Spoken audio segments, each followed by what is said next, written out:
Ya, assalamualaikum warahmatullahi wabarakatuh. Selamat pagi dan salam sejahtera buat anak bapak sekalian. Ini mungkin kita ke pertemuan kita yang ke-5 atau yang ke-6 dalam metode pembelajaran daring pemeliharaan mesin kendaraan ringan. Nah, dengan materi yang Bapak bawa hari ini tentang perawatan sistem pelumasan. Sebelum memasuki materi, alangkah baiknya buat anak bapak tetap mengikuti protokol kesehatan dan selalu berada di rumah. Dan jangan berputus asa untuk meraih kesuksesan dalam pembelajaran daring ini. Ya, kita mulai untuk membahas materi perawatan sistem pelumasan, yaitu sistem pelumasan. Di mana sistem pelumasan memiliki pengertian ataupun pembahasan sistem pelumasan merupakan suatu sistem pemeliharaan atau perawatan terhadap perangkat mesin yang selalu menampilkan masalah-masalah gerak, gesekan, dan panas. Yang ketiga, proses tersebut paling erat berhubungan dan memegang peranan penting dalam masalah kestabilan mesin.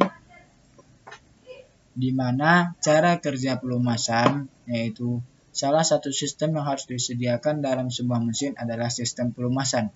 Berbeda dengan pemesinan lain, pada sistem pelumasan tidaklah mempengaruhi proses kerja mesin secara langsung.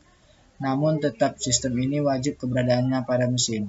Kenapa? Apa alasannya? Tentu di dalam mesin ada banyak sekali komponen yang bergesekan, di mana komponen yang umumnya terbuat dari bahan logam itu akan menghasilkan panas saat bergesekan. Nah, panas tersebut tentu bisa menyebabkan engine overheat hingga komponen mesin mengalami keausan. Nah, kemudian masuk ke cara kerja pelumasan pada mesin. Nah, yang pertama itu ketika mesin engine start, poros engkol akan memutar pompa oli. Akibatnya terjadi sedotan pada bagian inlet hose oil pump. Nah, dan kedua, ketika selesai mesin di start, oli masuk ke dalam pompa melalui inlet valve dan sisi lainnya oli ditekan oleh pompa. Kemudian oli bertekanan tersebut mengalir melalui jalur oli masuk ke dalam filter oli. Nah, di dalam filter oli disaring dari berbagai kotoran dan kerak. Nah, ketika setelah disaring, oli kemudian disalurkan melalui oil feed menuju bagian atas mesin dan ke oil jet. Sampai di atas mesin, oli secara otomatis akan melumasi poros cam dan rocker arm. Selanjutnya, oli kembali ke karter melalui saluran oli di samping blok silinder. Sementara itu, oli akan keluar dalam bentuk semprotan dari oil jet di bagian bawah silinder untuk melumasi bagian piston dan connecting rod. Nah, di bagian poros engkol terdapat komponen wake balance yang berbentuk seperti sekop. Sehingga ketika poros engkol berputar, oli dari karakter akan diobrak-abrik oleh wind balance agar tersebar ke seluruh bagian mesin. Nah, ini gambar step untuk cara kerja pelumasan pada mesin. Nah, di mana pertama disaringan, kemudian masuk ke pompa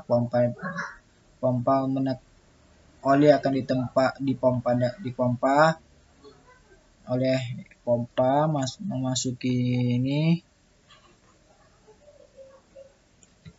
dan seterusnya.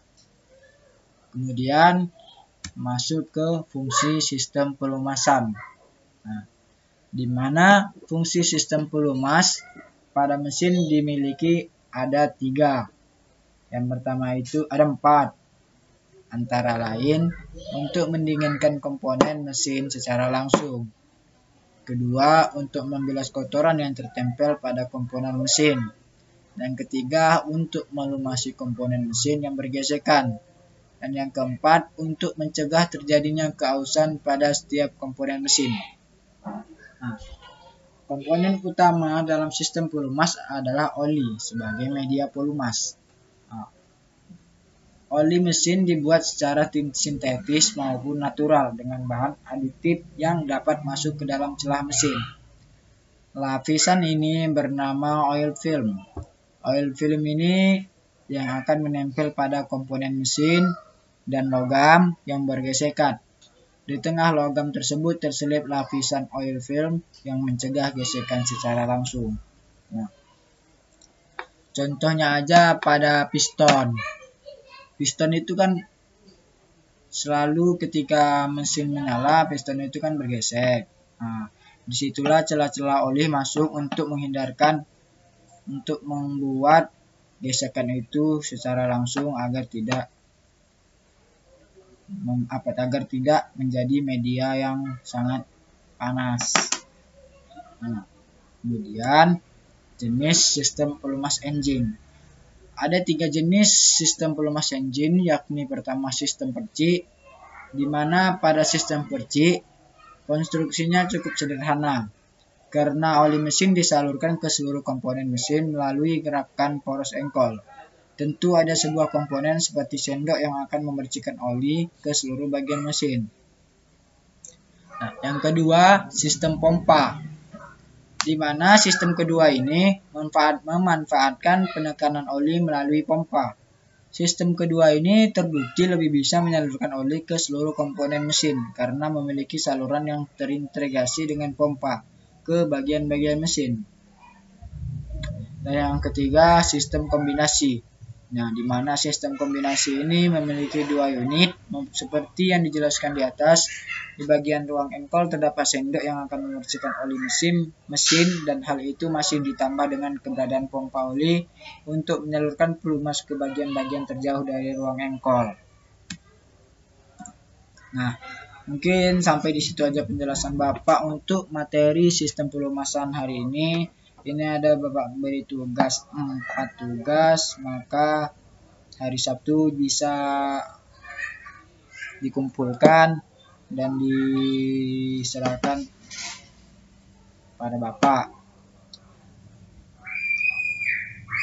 Siapa yang tidak mengumpulkan tugas, maka Bapak anggap tidak hadir dan tidak mengikuti pembelajaran daring di hari ini.